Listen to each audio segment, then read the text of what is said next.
Okay, so dear Dhamma practitioners, be comfortable yourself and relax your body.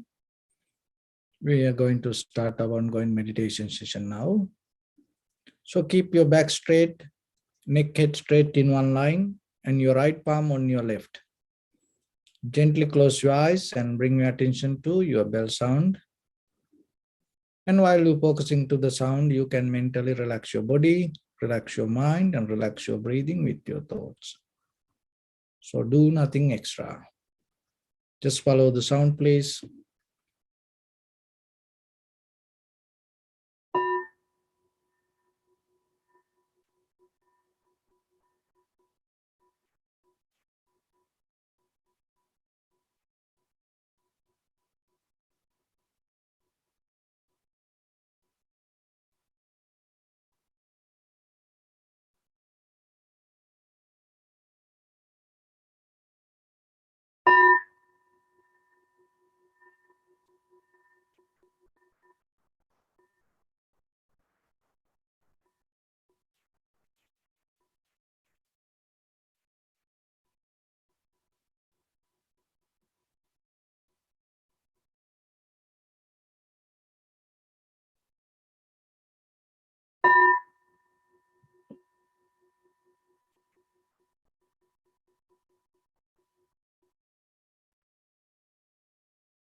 Namo tassa bhagavato arahato samma sambuddhassa.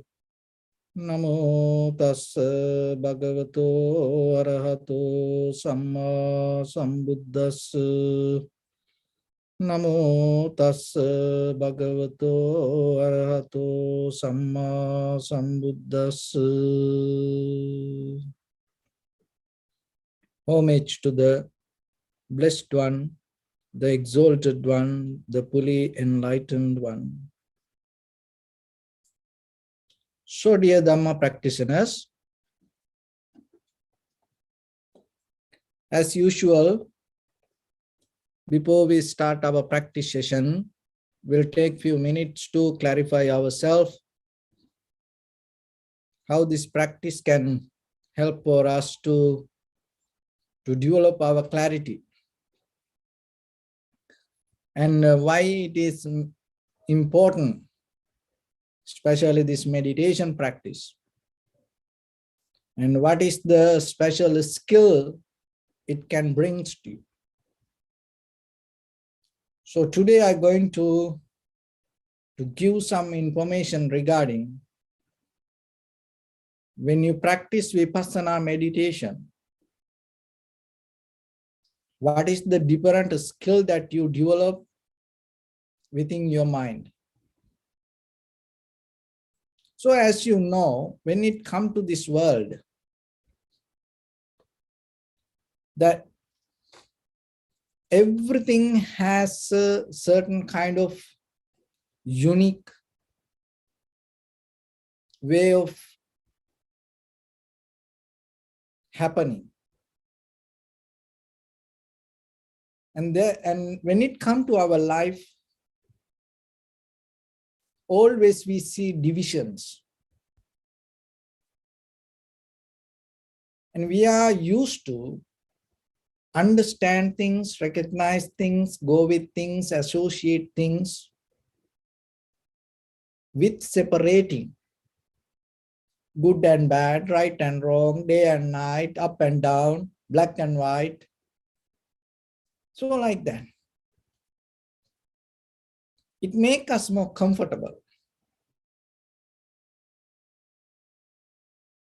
And at the same time, when it comes to happening with the nature, with our life,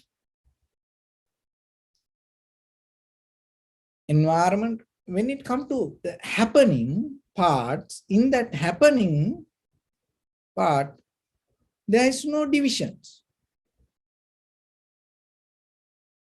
So as example, you can divide your eyes to left and right.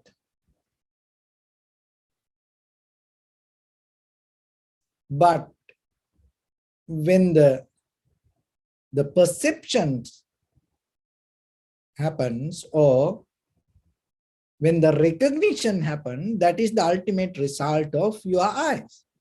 So when the recognition happens, there is no division.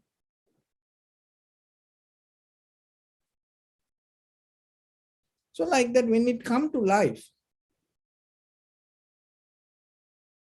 that everything has their own way, but when it happens, the very outcome doesn't have any result. So the very nature of existence, or the samsara, the very nature of the very conventional life, just holding to certain parts, the building up the kind of like one side, hold it to one thing. That is where that grasping nature become more and more stronger. We always become comfortable with things, that things come to us through divisions. The divisions happens inside us following opinion, self-centered mind, and our all habitual patterns funding our sanskara, or the mental formations, giving us strength to divide things. So the divisions make us more comfortable. But at the same time, it makes us very weak. Why? Because when you hold it to one thing, you lose the ultimate, the outcome of it. So it's kind of like you eat something and you feel full, you feel so sleepy after that, but there is no any nutrition, no any vitamins can absorb to your body. It's just flush everything. This is then the very next day. You felt, or you ate something, you felt so good, but deeply there is no nourishment. So that is what happened in this conventional life, even in the ordinary life, eons by eons, we hold it to things or parts or divisions. In the moment, we feel so good, but end of the day, we lose everything.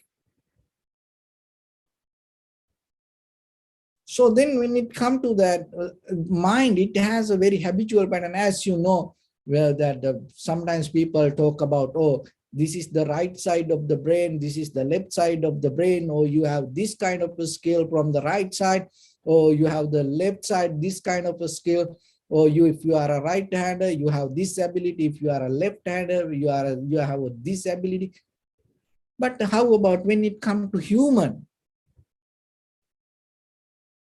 That is the ultimate result of that, all these parts, the body parts. So then when you come to your brain work, your right side work only for this part, do you think how that person can come to a final decision?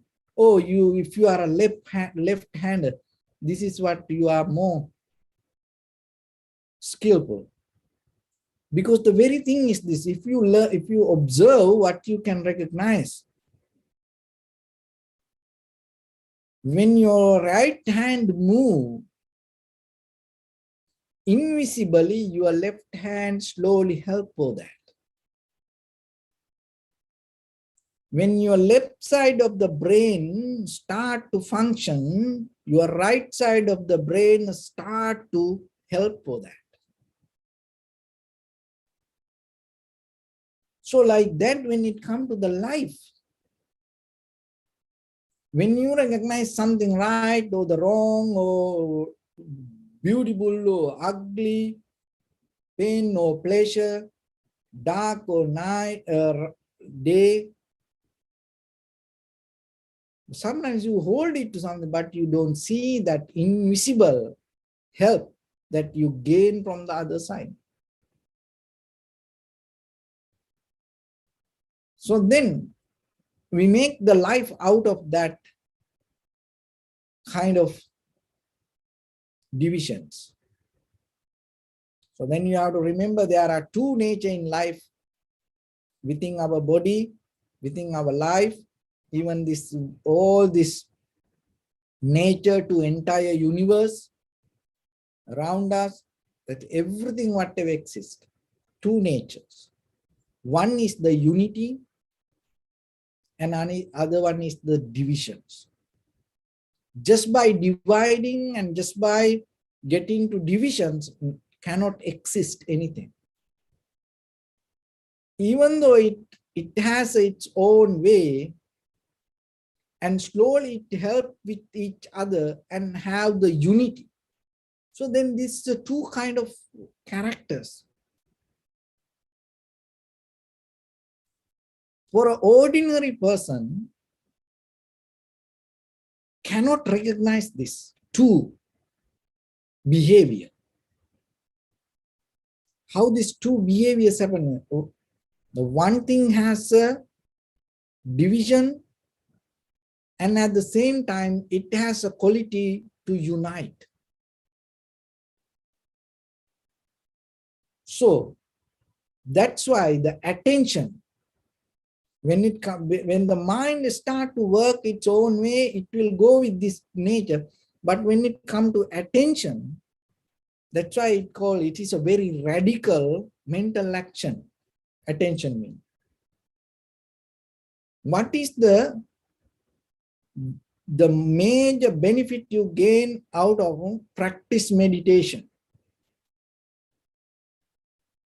You start to recognize these two nature, two behavior, unity and division.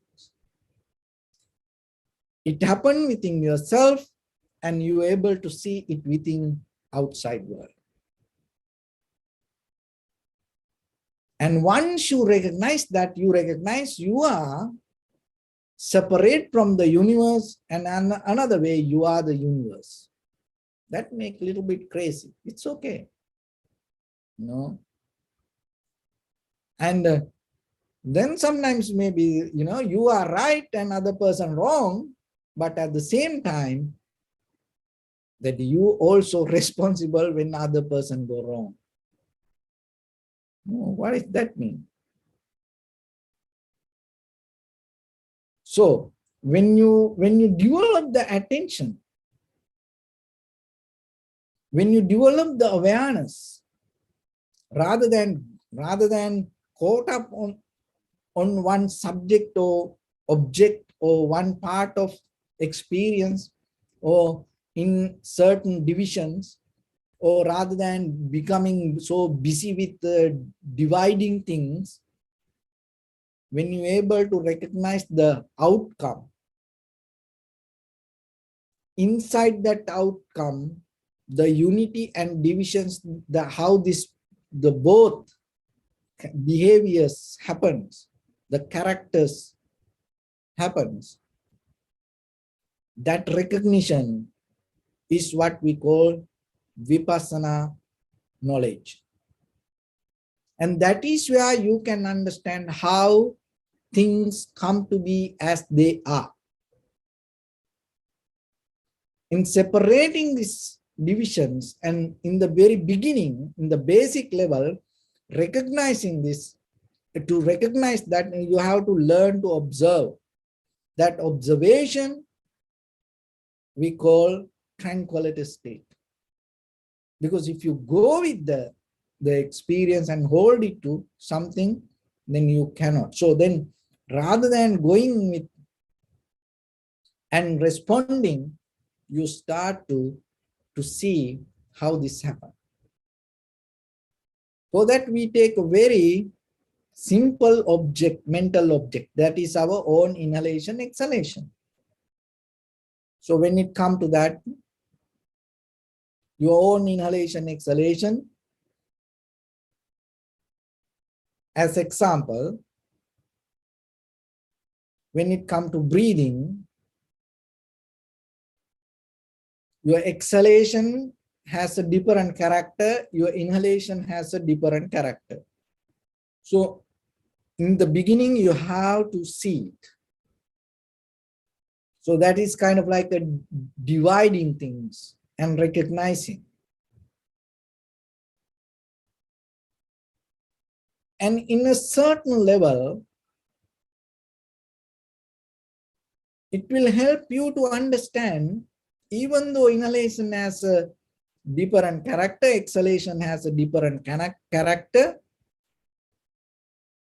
the very outcome of this both, the same, that is your life.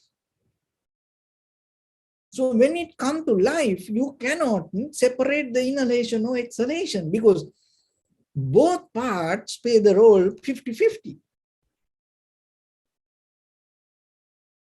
And that is why you come to point to see the unity. So when it comes to unity, there is no separation.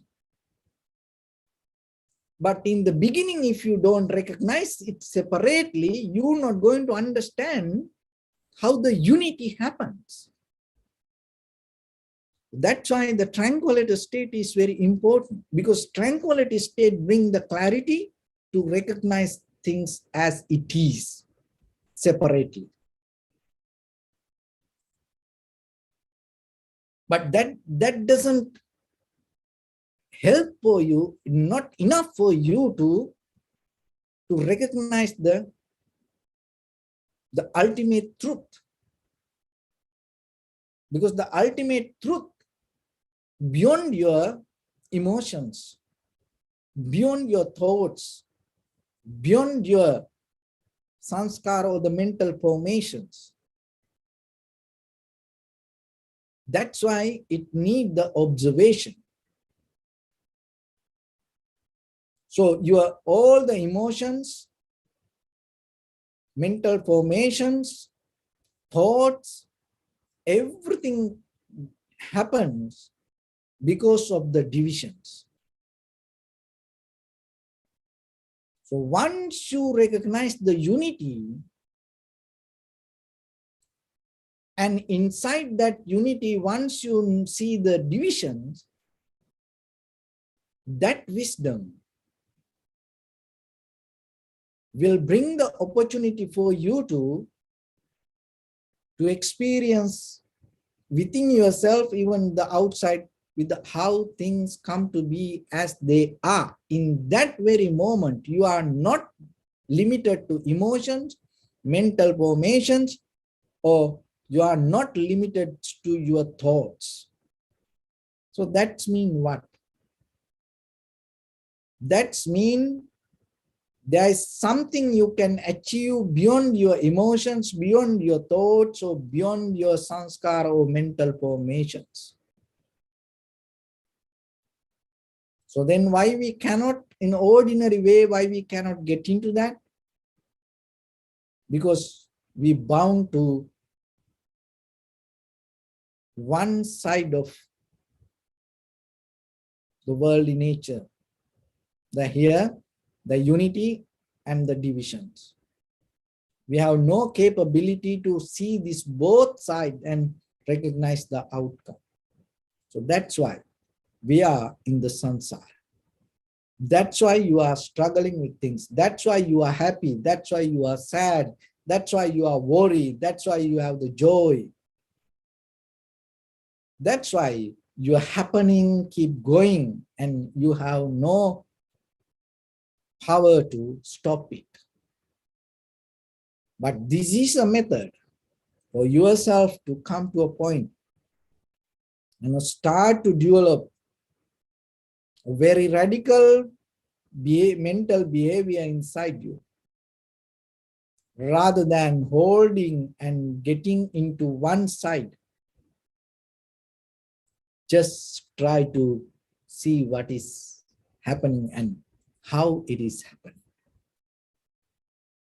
So then it's going to become so beautiful and in a certain way different.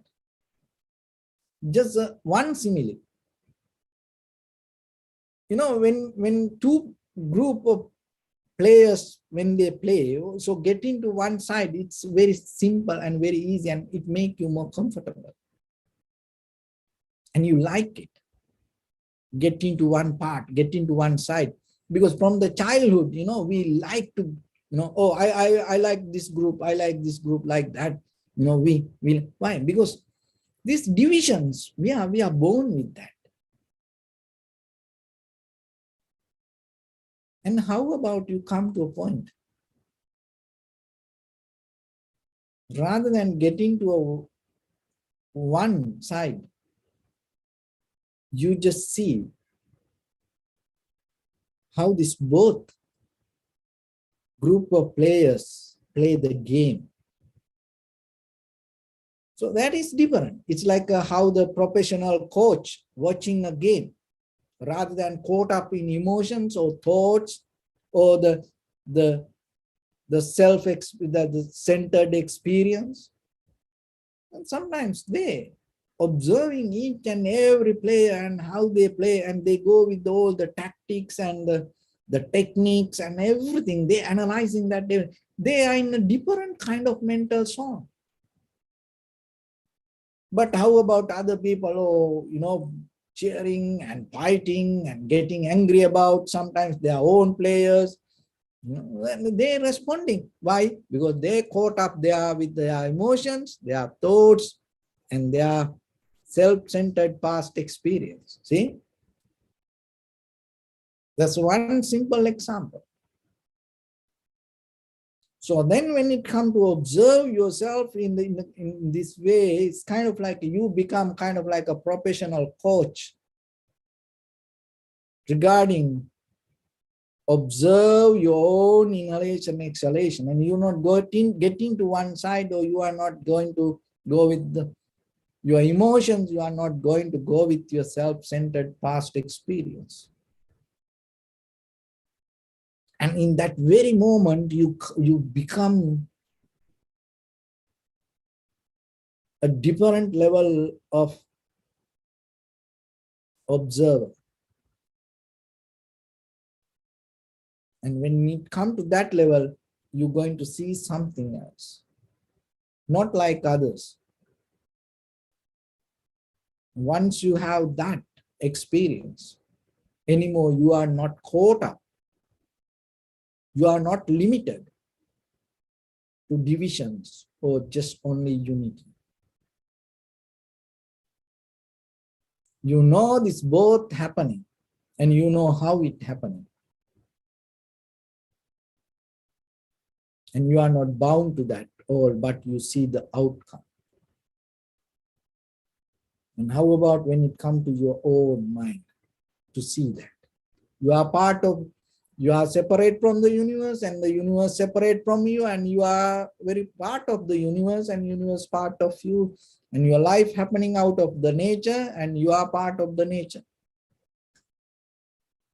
And when it comes to that in day-to-day life, when you see something right and you recognize there is a part of you that belong to wrong, and when you say something wrong and then you recognize there is a part of that within you is right. So once it comes to that, then there is a certain level, no division, and you come to a kind of like a dualistic mind, but still you are not going to bound only to that, and you get into just see the outcome, and then that is where you experience no mind. So just let's get into practice a little bit yourself. And your right palm on your left and neck head straight in one line. So bring attention to your body, please, and observe head to toes. And say Supatveva or may I be well and happy 3 times.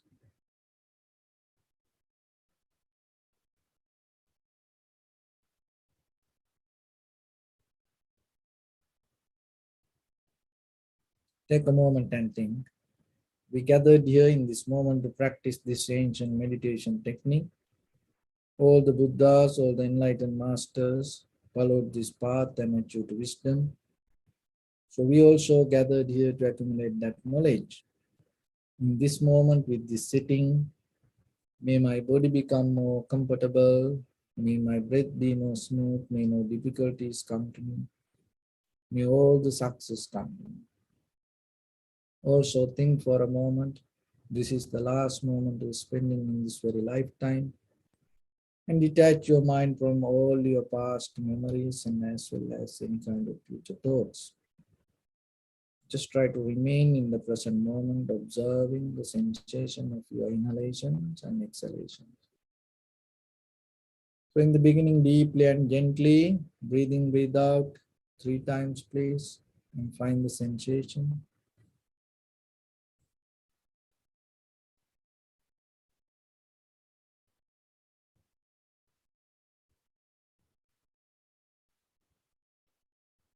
And allow your inhalations, exhalations happen itself.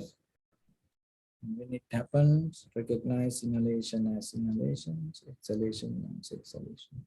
Do nothing extra.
Bring attention to your body, please.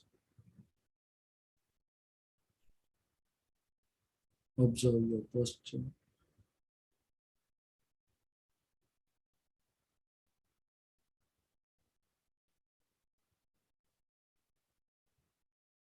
We cultivate loving kindness and compassion in our heart and radiate it as a light through entire your compound, village, city, state, country, world, around this universe, also as far as you can through galaxies, other planets, stars, reminding yourself like this.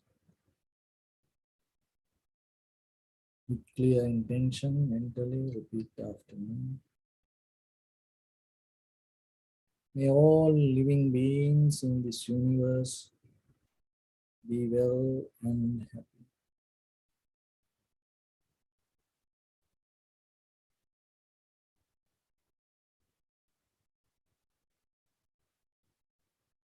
May everyone be happy and safe, and may their hearts be filled with joy.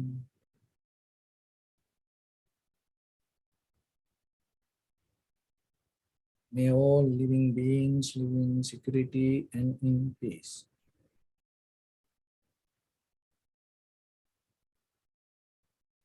Beings who are frail or strong, tall or short, big or small, visible or not visible,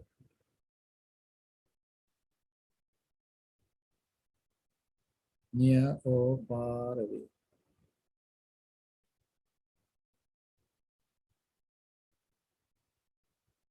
already born or yet to be born.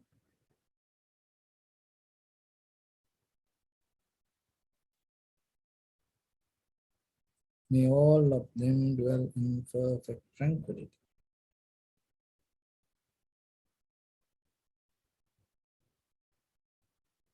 Let no one do harm to anyone.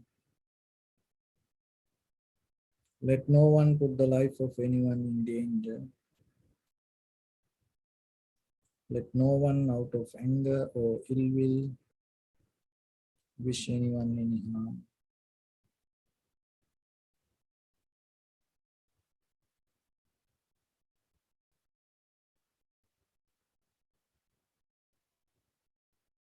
Expand the loving kindness and compassion beginning from your heart.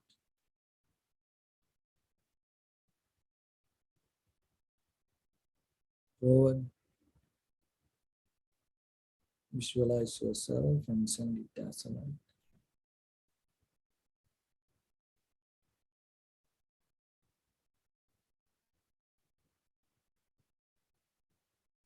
To your backside,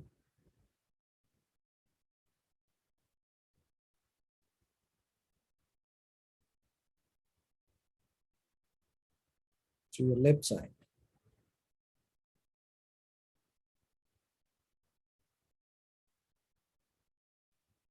and to your right side.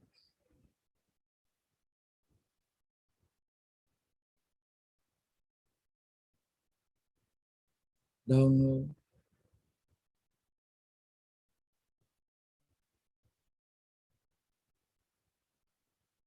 and upward.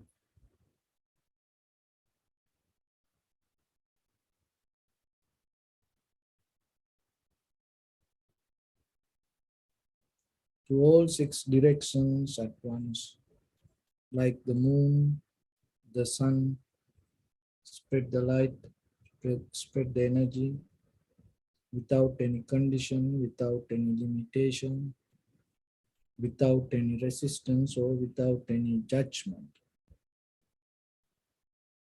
Let your heart to shine with the loving kindness and compassion from the bottom of it with the maximum effort to the highest. Wishing yourself, may all living beings in this universe be well and happy.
Say sadhu, sadhu, sadhu. So first of all, we offer this practice to the great qualities of the Buddha, Dhamma, and the Sangha. And also by the power of this meritorious deed, may all of us attain to the supreme bliss of Nibbana. Also may all your guardian angels, deities will receive these merits and increase their longevity and protect all of you from any kind of planetary influences or any ill effects. Ittavata ammi sampadam punya sampadam sabbe deva numodantu sabba sampatti siddhya sabbe bhuta numodantu sabba sampatti siddhya sabbe satta numodantu sabba sampatti siddhya Imaya Dhamma Nudhamma Patipattiya Buddhang Pujemi Dhammang Pujemi Sanghang Pujemi Attaya Imaya Patipattiya Jati Jara Vyadi Maranam Ha Paribunjissami Idamme punya kammang asavakkaya vangotu sabba dukkha pamuncatu. Bless you.